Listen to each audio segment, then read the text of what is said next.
Hello, everyone. We're going to start. OBS is being weird. I don't know why. But anyway, hi, good evening. Welcome back to Monday Night Moods, where it is quite moody outside. As I say, I'm starting early because I worry about my power supply. Last time it was this wet and stormy, I had no power. So we're going to do this up until I either finish or I disappear because power goes out. um, we'll see. I've got to love rainy season in a hot, sweaty country.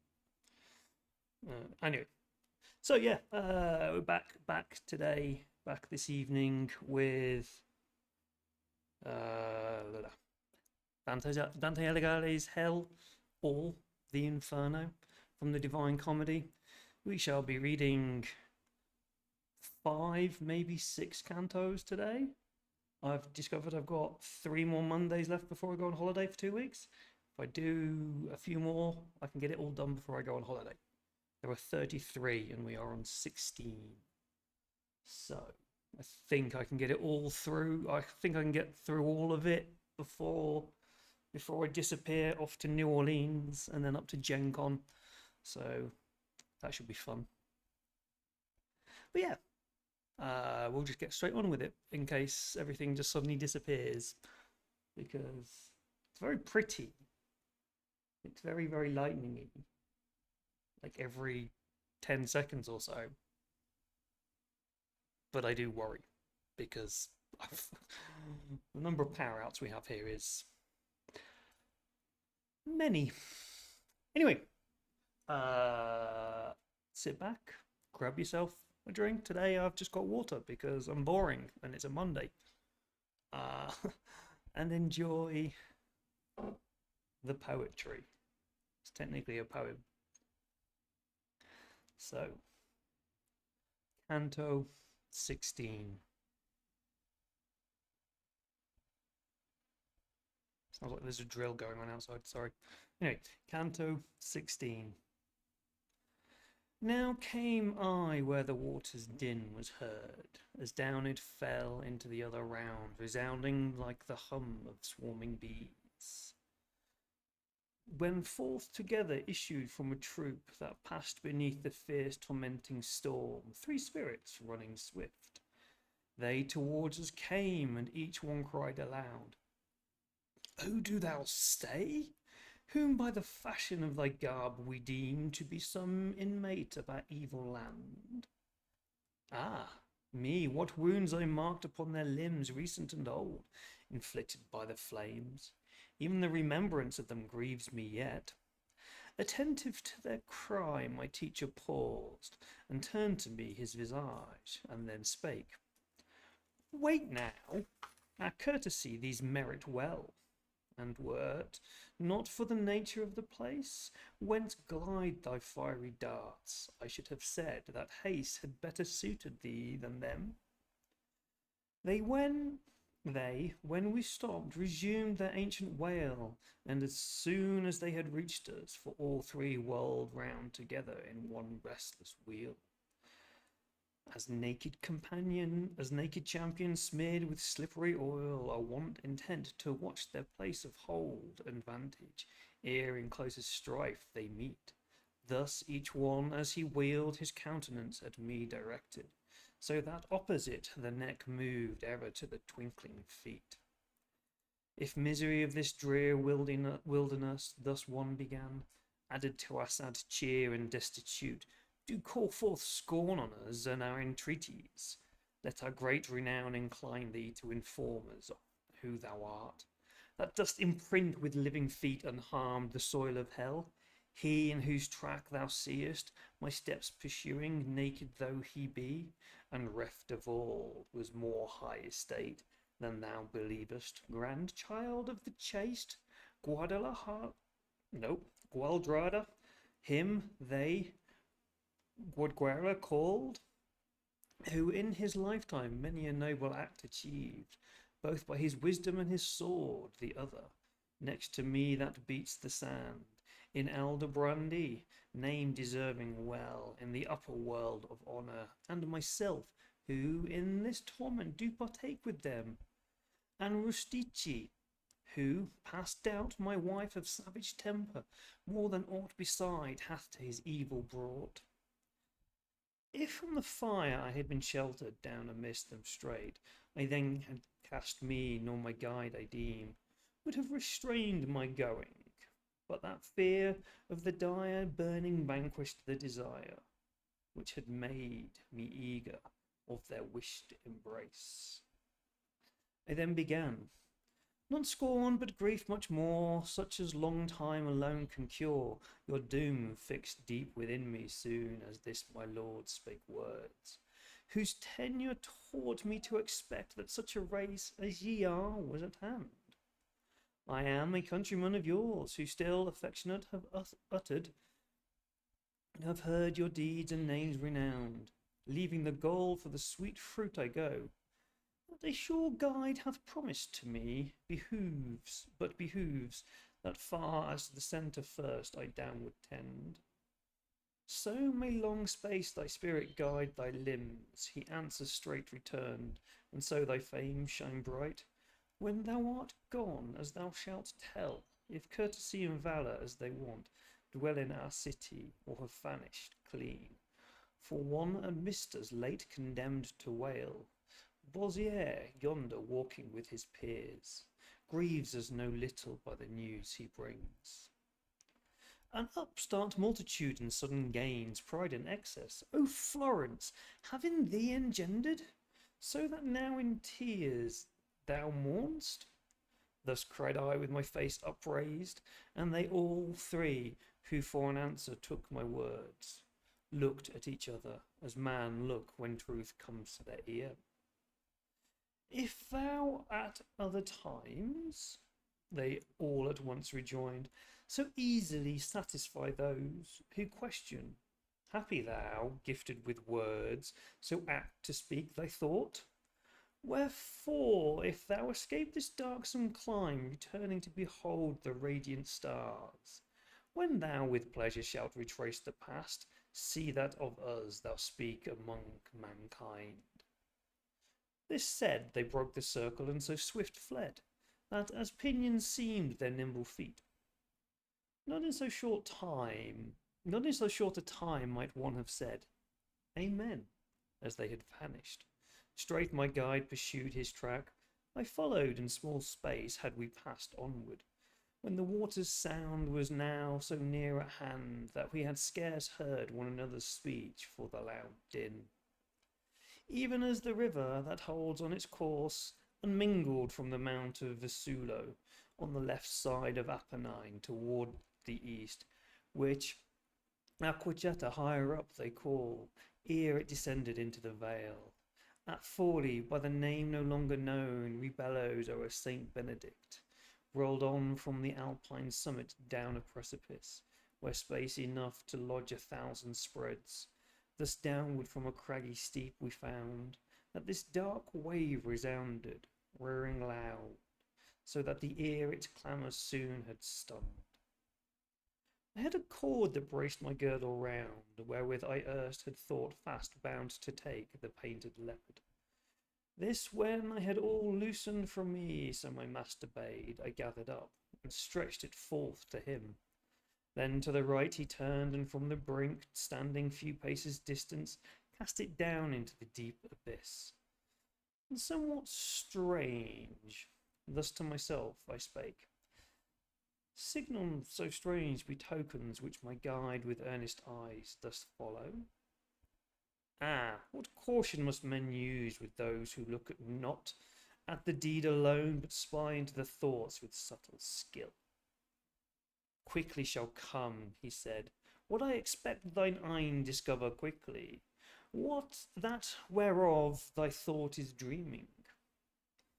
Ever to that truth, which but the semblance of a falsehood wears, a man, if possible, should bar his lip, since, although blameless, he incurs reproach. But silence here were vain, and by these notes which now I sing, reader, I swear to thee, so may they favour find to latest times, that through the gross and murky air I spied, a shape come swimming up that might have quelled the stoutest heart with yonder in such guise as one returns, who hath been down to lose an anchor grappled fast against some rock, or to aught else that in the salt wave lies, who upward springing close draw in his feet. Canto 17. Lo, the fell monster with deadly sting, who passes mountains, breaks through fenced walls and firm embattled spears, and with his filth taints all the world. Thus me my guide addressed and beckoned him, that he should come to shore, near to the stony causeway upmost edge. Forthwith that image vile of fraud appeared, his head and upper part exposed on land. He laid not on the shore his bestial train, his face the semblance of a man's wall. So kind and gracious was outward cheer, the rest was serpent all. 2 shaggy claws reached to the armpits, and the back and breast on either side were painted over with nodes and orbits, colours variegated, more nor Turks nor Tartars ever on cloth of state, with interchangeable embroidery wove, nor spread Arachne over her curious loom, as oft times a light skiff moored to the shore stands part in water, part upon the land, or as where dwells the greedy German boar, the beaver settles watching for his prey. So on the rim that fenced the sand with rock sat perched the fiend of evil. In the void, glancing his tail upturned in venomous fork, with sting like scorpions armed. Then, thus my guide: now need our way must turn few steps apart, far as to that ill beast who couches there. Thereat toward the right our downward course we shaped, and better to escape the flame and burning mail, 10 paces on the verge proceeded. Soon as we to him arrive, a little further on mine eye beholds a tribe of spirits, seated on the sand near the wide chasm. Forthwith my master spake: that to the full thy knowledge may extend of all this round contains, go now and mark the mind these wear, but hold not long discourse till thou returnest. I with him meantime will parley, that to us he may vouchsafe the aid of his strong shoulders. Thus, alone, yet forward on the extremity I paced of that 7th circle, where the mournful tribe was seated. At the eyes forth gushed their pangs against the vapours and the torrid soil. Alternately their shifting heads they plied. Thus used the dogs in summer still to ply their jaws and feet by turns, when bitten sore by gnats or flies or gadflies swarming round. Nothing the visages of some who lay beneath the pelting of that dolorous fire. One of them, all I knew not, but perceived that pendant from his neck. Each bore a pouch with colours and emblems, various marked, on which it seemed as if their eye did feed. And when amongst them looking round I come, a yellow purse I saw with azure wrought, that wore a lion's countenance and port. Then still my sight pursuing its career, another I beheld, then blood more red, a goose displayed of whiter wing than curd, and one who bore a fat and azure swine pictured on his white scrip, addressed me thus: what dost thou in this deep? Go now and know, since yet thou livest, that my neighbour here, Vitaliano, on my left shall sit. A Padawan with those Florentines am I. Oft times they thunder in mine ears, exclaiming, "O haste that noble knight! He who port with thee with the 3 beaks will bring." This said, he writhed their mouth and lolled the tongue out, like an ox that licks his nostrils. I, less longer stay he ill might brook, who bade me stay not longer. Backward my steps from those sad spirits turned. my guide already seated on the haunch of the fierce animal I found, and thus he me encouraged. Be thou stout, be bold, down such a steep flight must we now descend. Mount thou before, for that no power the tail may have to harm thee. I will be if thee had missed. As one who hath an argue fit so near, his nails already are turned blue, and he quivers all over. If he but eye the shade, such was my cheer at hearing of his words. But shame soon interposed her threat. Who makes the servant bold in presence of his lord? I settled upon those shoulders huge, and would have said, but what the word? But that, excuse me. But that the words to aid my purpose came not. Thou clasp me firm.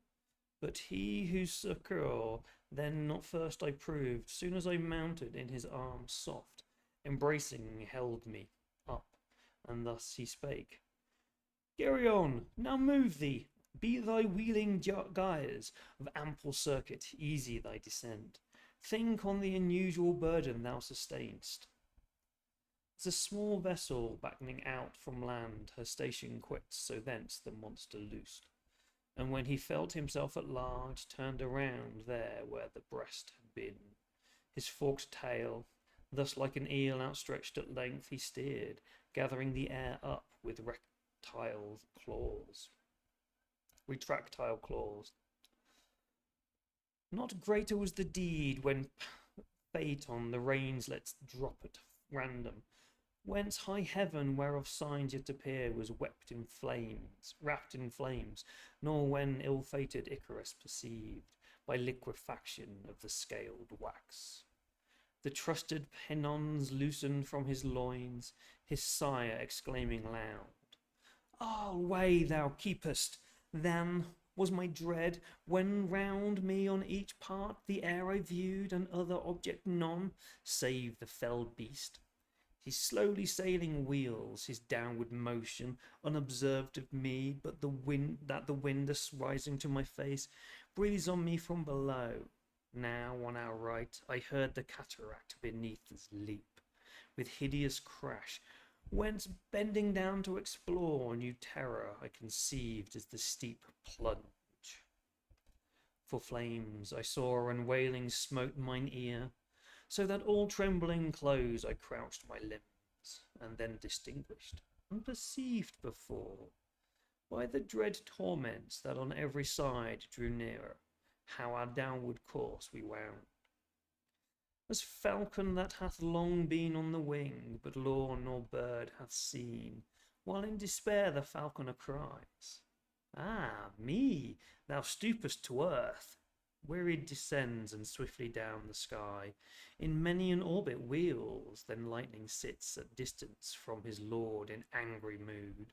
So Geryon lightning places us on foot, low down at the base of the deep furrowed rock, and, of his burden there discharged forthwith, sprang forward like an arrow from the string.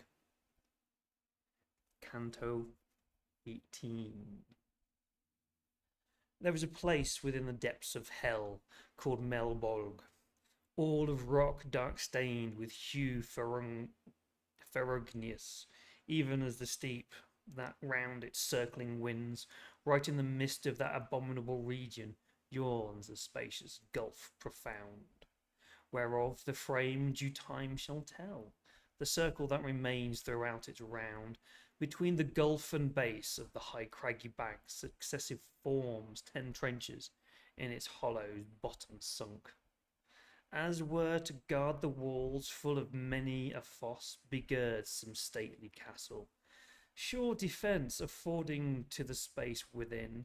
So here were modelled these, and as like fortresses even from their threshold to brink without, and flanked with bridges from the rock's low base, thus flinty paths advanced that crossed the moles and dikes, struck outward far as the gulf, that in one bound collected cuts them off. Such was the place wherein we found ourselves from Geryon's back dislodged. The bard to left held on his way, and I behind him moved. On our right hand new misery I saw, new pains, new executioners of wrath, that swarming peopled the first chasm, below were naked sinners. Hitherward they came, meeting our faces from the middle point, with us beyond, but with larger stride. Even thus the Romans, when the year returns of Jubilee, with better speed to rid the thronging multitude, their means device, for such as pass the bridge, that on one side all front toward the castle and approach St. Peter's fane, on the other towards the mount. Each diver's way along the grisly rock, horned demons I beheld with lashes huge, that on their back unmercifully smote, and how they made them bound at the first stripe. None for the second waited nor the third. Meantime, as on I passed, one met my sight, whom soon as viewed. Of him, cried I, not yet mine eye hath had his fill. With fixed gaze I therefore scanned him. Straight to the teacher kind paused with me, and consented I should walk backward a space. And the tormented spirit, who thought to hide him, bent his visage down. But it availed him of nought, for I exclaimed, Thou who dost cast thy eye upon the ground, unless thy features do belie thee much, Vendico art thou. But what brings thee into this bitter seasoning? He replied, Unwillingly I answer to thy words, but thy speech, that to my mind recalls the world I once inhabited, constrains me to do the Marquis's will, however fame the shameful tale have bruited. Nor alone Bologna hither sendeth me to mourn, rather with us the place is so overthronged, that not so many tongues this day are taught betwixt the Reno and Cevenna's stream. To answer Sipa in the country's phrase, and if of that securer proof thou need, remember but our craving thirst for gold. Him speaking thus, a demon with his thong struck, and exclaimed, Away, corrupter! Here women are none for sale. Forthwith I joined my escort, and few paces thence we came to where a rock forth issued from the bank, that easily ascended to the right upon its splintered turning. We depart from those eternal barriers. When arrived, where underneath the gaping arch let pass the scourged souls. Pause here, the teacher said, and let these other miserable now strike on their ken, faces not yet beheld, for that together they with us have walked. From the old bridge we eyed the pack who came from the other side towards us, like the rest, exoriate from the lash. My gentle guide, by my unquestioned, thus his speech resumed. Behold the lofty shade, who this way tends, and seems to woe begone to drop a tear. How yet the regal aspect he retains. Jason is he, whose skill and prowess won the ram from Colchos. To the Lemnian isle his passage thither led him, when those bold and pitiless women had slain all their males. There he with tokens and fair witching words Hypsipyle beguiled, a virgin young, who first had all the rest herself beguiled. Impregnated he left her there forlorn. Such is the guilt condemns him to this pain. Here too Medea's injuries are avenged.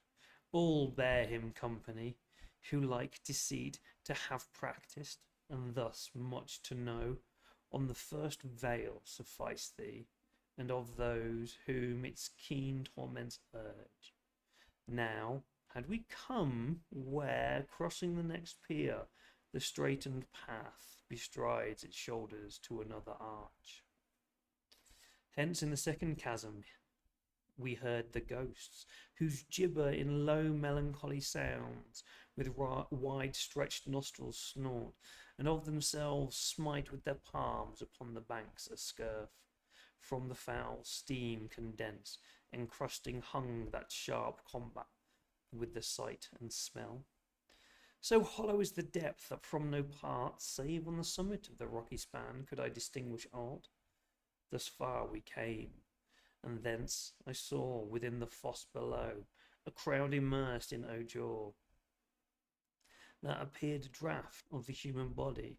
There beneath, searching with eye inquisitive, I marked one with his head so grimmed, 'twere hard to deem if he were clerk or layman. Loud he cried, "Why greedily thus bendest more on me than on those other filthy ones thy ken?"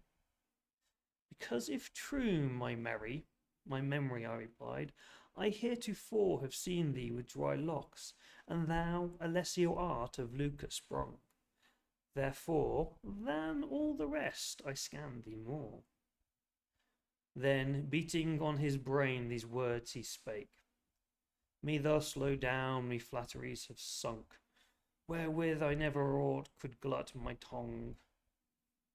My leader thus: "A little further stretch thy face, that thou the visage well mayest note of that besotted sluttish courtesan, who there doth rend her with defiled nails, now crouching down, now risen on her feet. Is this the harlot whose false lip answered her doting paramour, that asked, thankest me much, say rather wondrously, and seeing this here satiate be our view?" Canton 19. Woe to thee, Simon Magus, woe to you, his wretched followers, who the things of God, which should be wedded unto goodness, them, rapacious as ye are, do prostitute for gold and silver and adultery.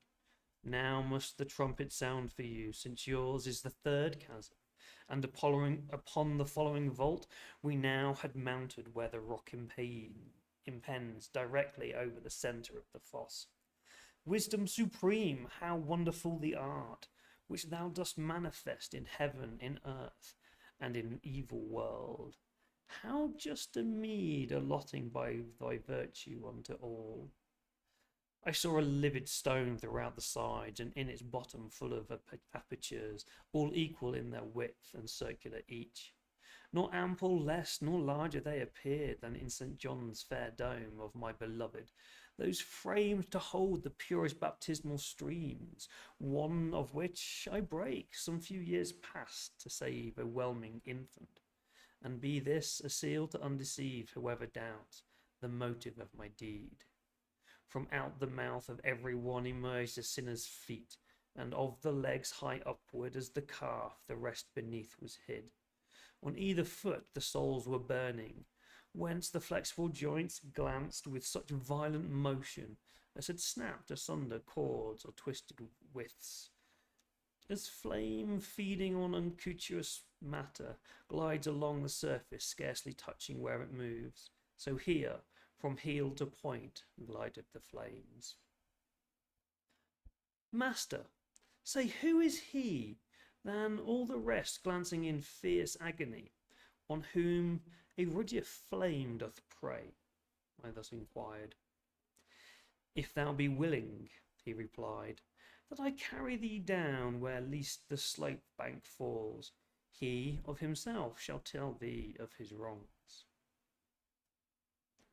I then: "As pleases thee to me is best. Thou art my lord, and knowest that ne'er I quit thy will. What silence hides that knowest thou? Thereat on the fourth pier we came. We turned, and on our left descended to the depth, the narrow strait, and perforated close. Nor from his side my leader set me down, till to his orifice he brought, whose limbs quivering expressed his pang. Whoever thou art, sad spirit, thus reversed, and as our stake driven in the soil, I in these words began. If thou be able, utter forth thy voice, voice.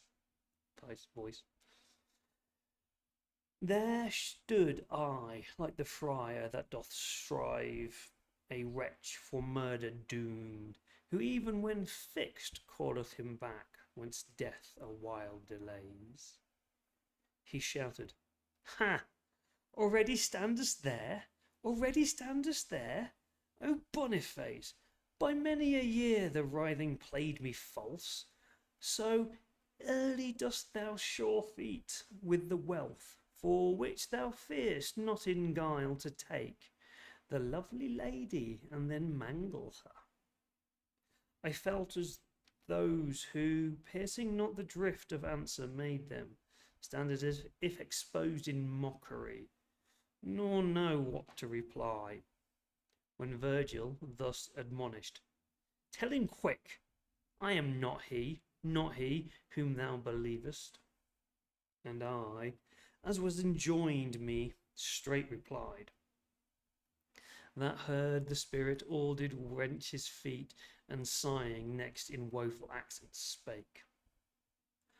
What then of my request?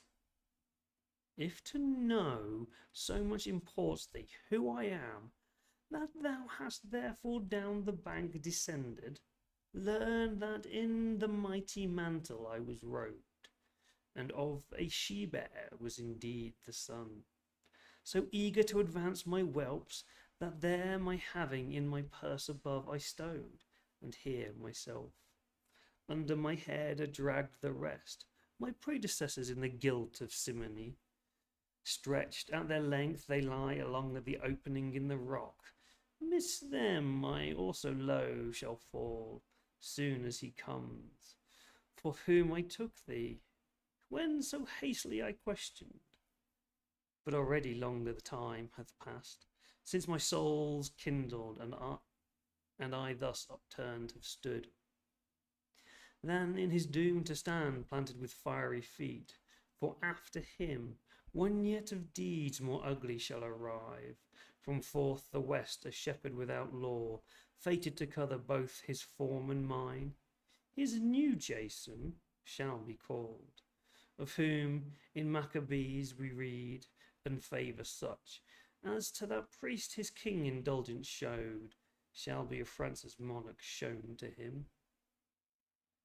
I know not if I here too far presumed, but in this strain I answered, Tell me now what treasures from St. Peter at first our Lord demanded, when he put the keys into his charge.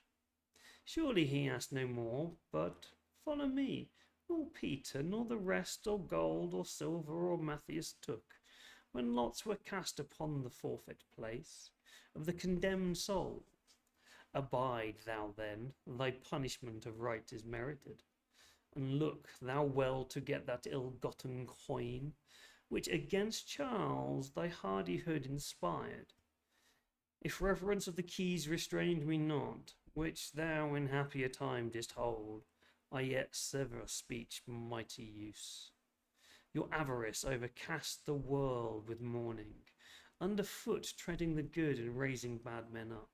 Of shepherds, like to you, the evangelist was ware, when her who sits upon the waves, with kings in filthy whoredom he beheld. She who with 7 heads towered at her birth, and from 10 horns her proof of glory drew. Long as her spouse in virtue took delight, of gold and silver ye have made your god, differing wherein from an idolater, but he that worships one 100 ye. Ah, Constantine, to how much ill gave birth, not thy conversion, but that plenteous dower, which the first wealthy father gained from thee. Meanwhile, as thus I sung, he, where the wrath of conscience smote him, violent upsprang, spinning on either soul. I do believe my teacher was well pleased. With so composed a lip he listened ever to the sound of true words I uttered. In both arms he caught, and to his bosom lifting me, upward retraced the way of his descent. Nor weary of his weight, he pressed me close till to the summit of the rock we came, our passage from the fourth to the fifth pier. His cherished burden there gently he placed upon the rugged rock and steep, a path not easy for the climbing goat to mount. Thence to my view another vale appeared. Canto 20. And now the verse proceeds to torments new, fit argument of this the 20th strain of the first song, whose awful theme recalls the spirit whelmed in woe. Earnest I looked into depth that opened to my view, moistened with tears of anguish, and beheld a tribe that came along the hollow vale, in silence weeping, such their step as walk. Excuse me. Choirs chanting solemn litanies on earth. As on them more direct mine eye descends, each wondrously seemed to be reversed at the neck bone, so that the countenance was from the reins averted, and because none might before him look, they were compelled to advance with backward gait. Thus once perhaps hath been force of palsy clean transposed, but I never saw it, nor believe it so. Now, reader, think within thyself, so God fruit of thy reading give thee.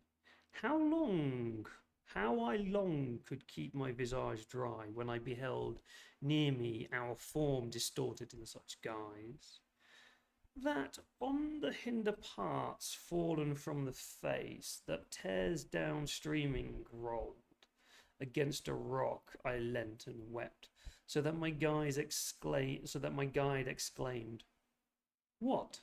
And art thou too witless as the rest? Here pity most doth show herself alive, when she is dead.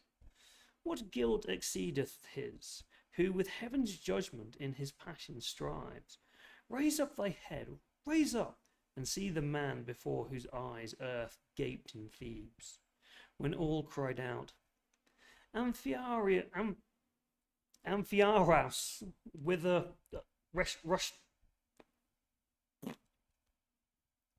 Amphiaraus, whither rushtest? Why leavest thou the war? He not the less fell ruling far as to Minos down, whose grapple none eludes. Lo, how he makes the breast his shoulders, and who once too far before him wished to see, now backward looks and treads reverse the path. Tiresias, note, whose semblance changed when women he became of male, through every limb transformed, and then once more behoved him with his rod to strike the two entwining serpents, ere the plumes that marked the better sex might shoot again. Aruns, with more his belly facing, comes on Luni's mountains, mist the marbles white, where delves Carrara's hind, who once beneath a cavern was his dwelling, whence the stars and main sea wide in boundless view he held. The next, whose loosened tresses overspread her bosom, which thou seest not, for each hair on that side grows, was Manto. She who searched through many regions, and at length her seat fixed in my native land, whence a short space my words detain thy absent audience, when her sire from life departed, and in servitude the city dedicate to Bacchus mourned. Long time she went a wanderer through the world, aloft in Italy's delightful land.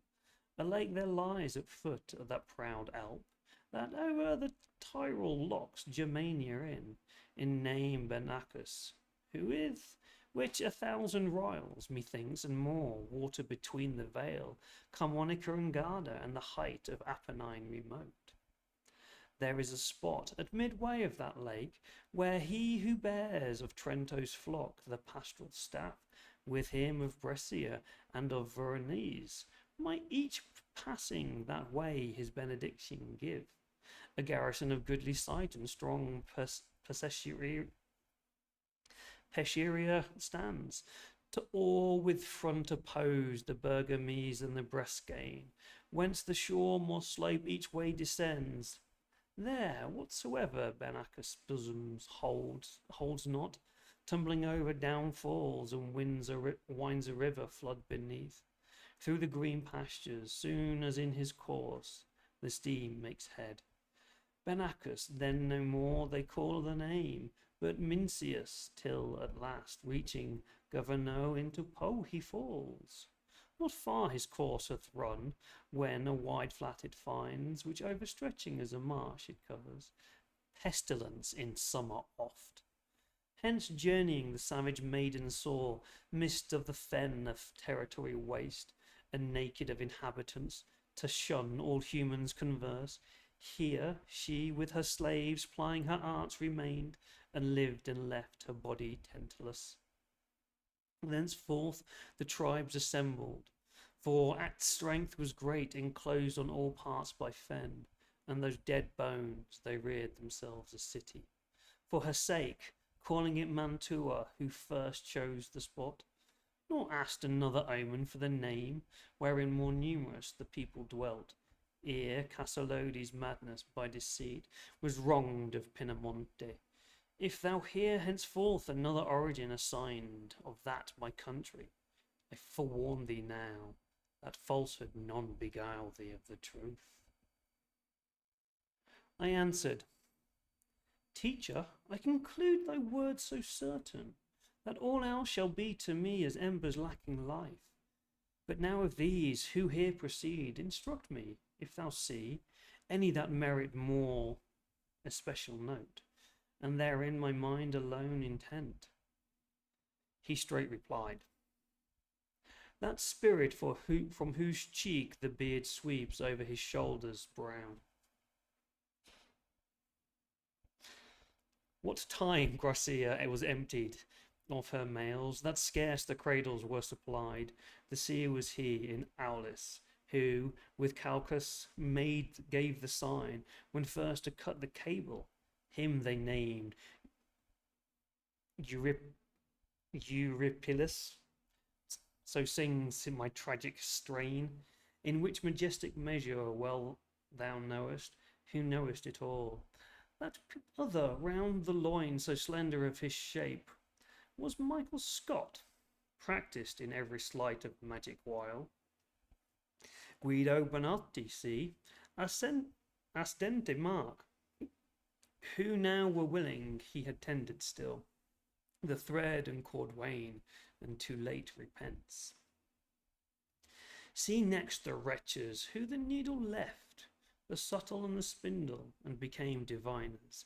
Baneful witcheries they wrought with images and herbs.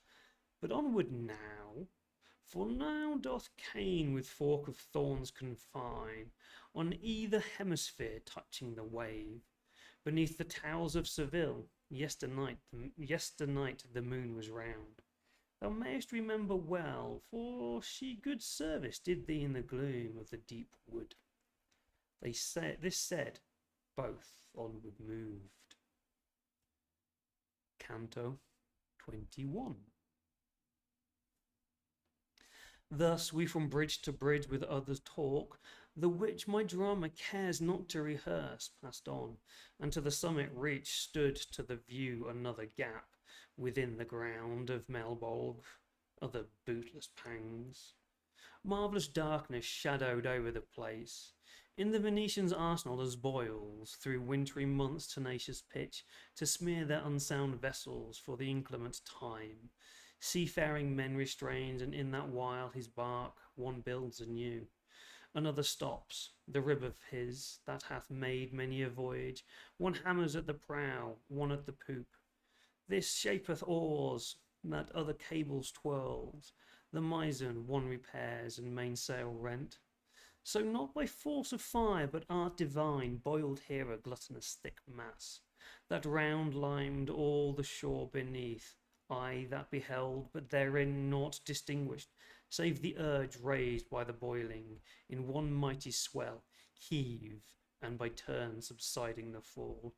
While there I fixed my ken below, Mark my guide, exclaiming, drew me towards him from the place. Wherein I stood, I turned myself as one, impatient to behold that which beheld he needs must shun, whom sudden fear unmans, that he might flight delays. Not for the view behind me I discerned a devil black, that running up advanced along the rock. Ah, what fierce cruelty his look bespake! In act now, in act how bitter did he seem, with wings buoyant outstretched and feet of nimblest tread. His shoulder proudly eminent and sharp was with the sinner charged, by either haunch he held him, the foot sinew gripping fast.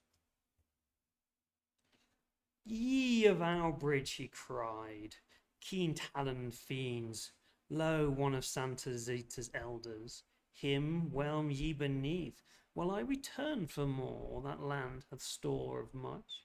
All men are there, except Bontoro, barterers of no, for lucre their own eyes quickly made. Him dashing down over the rough rock he turned, nor ever after thief a mastiff loosed, sped with like eager haste, that other sank and forthwith writhing to the surface rose. But those dark demons shrouded by the bridge cried, here the hollowed visage saves not, here is the other swimming than in Sergio's wave. Wherefore, if thou desire, we rend thee not. Take heed thou mount not over the pitch. This said, they grappled with him more than 100 hooks, and shouted, covered thou must sport thee here, so if thou canst, in secret mayest thou filch. Even thus the cook bestirs him, with his grooms to thrust the flesh into the cauldron down, with flesh hooks that it float not on the top. Me then my guide bespake, lest I descry that thou art here, behind a craggy rock, bend low and screen thee, and whatever of force be offered me, or insult, fear thou not, for I am well advised, who hath been erst in the like fray. Beyond the bridge's head therewith he passed, then reaching the 6th pier, behoved him then a forehead terror-proof. With storm and fury, as when dogs rush forth upon the poor man's back, who suddenly from whence he standeth makes his suit, so rushed those from beneath the arch, and against him their weapons all they pointed. He allowed, be none of you outrageous, ere your time dare seize me. Come forth from amongst you one, who, having heard my words, decide he then if he shall tear these limbs. They shouted loud, go, Malacoda, whereat one advanced, the others standing firm, and as he came, what may this turn avail him? He exclaimed. Believest thou, Malacoda, I had come thus far from all your skirmishing secure? My teacher answered, without will divine and destiny propitious. Pass we then, for so heaven's pleasure is, that I should lead another through this savage wilderness. Forthwith so fell his pride, that he let drop the instrument of torture at his feet, and to the rest exclaimed, we have no power to strike him. Then to my guide, O thou, who on the bridge among the crags dost sit low crouching, safely now to me return. I rose, and towards him moved with speed. The fiends meantime all forward drew. Me terror seized, lest they should break the compact they had made. Thus, issuing from Caprona, once I saw the infantry dreading, lest his convent the foe should break. So close he hemmed them round. I to my leader's side adhered, mine eyes with fixed and motionless observance bent on their unkindly visage, they their hooks protruding. One of the others thus spake, wilt thou I touch him on the hip? To whom was answered, even so, nor miss thy aim. But he who was in conference with my guide turned rapid round, And thus the demon spake. Stay thee, Scarmiglione. Then to us he added, further footing to your step this rock affords not. Shivered to the base of the 6th arch, but would you still proceed? Up by this cavern go, not distance far, another rock will yield ye safe passage.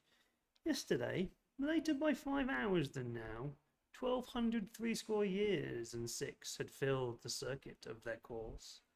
Since here the way was broken, thitherward I straight dispatch certain of my scouts, who shall espy in any of the surface bask. With them go ye, for ye shall find them nothing fell. Come, aliciono, forth, and that he cried, and Calcabrina and Cagnazzo, thou, the troop of 10 let Barbaraxia lead, with Libicoco, Draghinazo, haste, Fanged Siriato, Rafflans Lacane, fierce, and Farfarello, and mad Rubicant. Search ye round the bubbling tar, for these in safety lead them, where the other crag unrepented traverses the dens. I then, O master, what a sight is there! Ah, without escort journey we alone, which if thou know the way I covet not, unless thy prudence fail thee. Dost not mark how thy do gnarl upon us, and their scowl threatens us, present tortures? He replied, I charge thee fear not, let them, as they will, gnarl on. 'Tis but a token of their spite against the souls who mourn in torments steeped. To leftward over the pier they turned, but each had first between his teeth pressed close the tongue toward their leader for a signal looking, which he with sound obscene triumphant gave. And we shall stop there from the fuckery of all those stupid names that I can't pronounce. So yeah, we now have 12 cantos left. 6 next week, 6 the week after. We can finish this before I go on holiday. Yay! So I hope you enjoyed that. The power lasted. There were some very strange noises in the background, which I'm assuming my microphone did not pick up. So you missed all the thunder. Shame. So yeah, next week we'll be back. We'll be doing more. I'm no longer doing Tales from the Loop because that game has finished. Yay! It was a great ending. Much tears were had. There may be a season 2 in the works. So Tales from the Loop is finished over on Stolen Fires, but we are still playing Old Gods of Appalachia on Fridays occasionally. Most cursed game ever. And I think that's it at the moment. Don't really have much else going on, so I might actually do some more podcasting and do some actual research for podcasts rather than just read stories, because that's all I seem to be doing at the moment. But we'll see.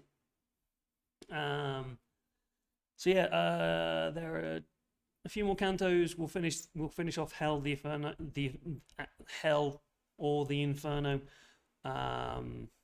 soon.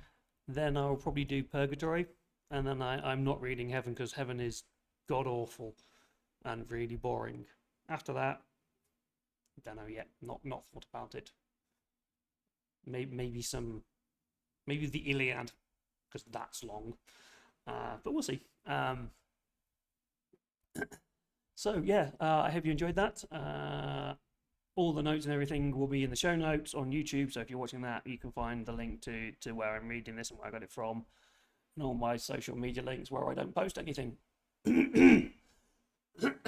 And maybe my voice will come back in a minute. So thank you very much, and I shall see you all next time.